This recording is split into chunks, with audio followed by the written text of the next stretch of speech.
নয়না রোহিতকে বলে, রোহিত একটু ঘোড়ার লাগামে হাত দাও, এটা শুভ। এরপরে রোহিত ঘোড়ার লাগাম ধরে বরযাত্রীতে খুশিতে নাচতে নাচতে যায়।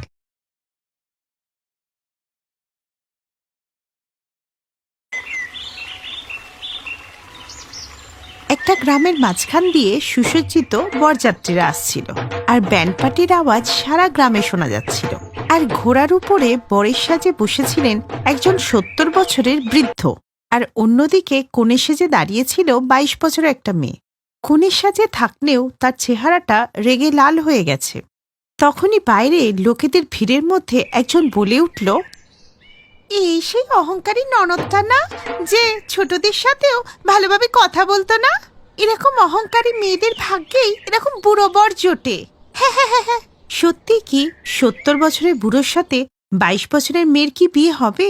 আর এইসব কেনই বা হচ্ছিল? এইসব জানতে গেলে আমাদেরকে গল্পের একটু পিছনে যেতে হবে। কয়েক মাস আগে সীতা এই বাড়িতে বিয়ে করে আসে। ও খুবই সাদাসিধে আর সংস্কারী মেয়ে ছিল। সকালবেলা ও সবার জন্য ব্রেকফাস্ট বানিয়ে নিয়ে আসে। ওর পরিবারে শ্বশুর শাশুড়ি, দেওর অখিল, ননদ পায়েল আর স্বামী বিনোদ ছিল। বাহ, ভারতীয় পোশাকে আমাদের বৌমাকে কি সুন্দরটাই না লাগছে। কি বাবা, কোন মানধাত্তা আমলের কথা বলছো? তুমি জানো, আমি যেখান দিয়ে যাই না কেন সবাই আমার দিকেই তাকিয়ে থাকে। আজকের যুগে এত বড় পর্দার মতো শাড়ি পরে কে আর হাঁটে? আমি খাবো না ব্রেকফাস্ট, আমি যাচ্ছি বন্ধুদের সাথে একটু চিল করে আসি। হ্যাঁ মা, যা, তুই বাইরে বন্ধুদের সাথেই যা। এরা কেউই তোর সৌন্দর্যের মর্ম বুঝতে পারবে না। এই বলে পায়েল বেরিয়ে ক্লাবে চলে গেল আর বন্ধুদের সাথে পার্টি করতে লাগলো। এরপর ভোর ৪টের সময় টলতে টলতে বাড়িতে ফিরলো। সে এতটাই মদ খেয়েছিল যে ঠিক করে দাঁড়াতেই পারছিল না। বাড়িটা আবার কোথায় চলে গেল? মা, দরজাটা একটু খুলে দাও, খোলো না।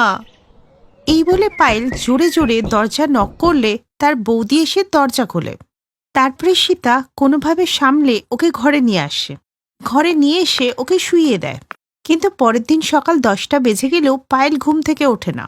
আর অন্যদিকে সবাই কোথাও যাওয়ার জন্য তৈরি হচ্ছিল। তখনই, আরে সীতা, তুমি পায়েলকে বলনি যে আজকে আমাদের পার্টিতে যেতে হবে?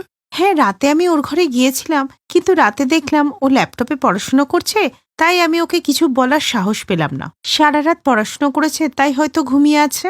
যাই হোক, সীতা গিয়ে পায়েলকে ওঠালো আর পার্টির ব্যাপারে বলল। তারপরে পায়েল ছোট ছোট ড্রেস পরে পার্টির জন্য রেডি হয়ে বেরিয়ে এলো। সত্যি বৌদি, শাড়িতে তোমাকে একদম মা সীতার মতো লাগছে। তোমরা তো বৌদিকে নিয়ে একদম অন্ধ হয়ে গেছো। বৌদিকে তো দেখতে একদম গাইয়া লাগছে। পায়েল, তুই সবসময় বৌদিকে এরকম গাইয়া গাইয়া বলে অপমান করিস কেন?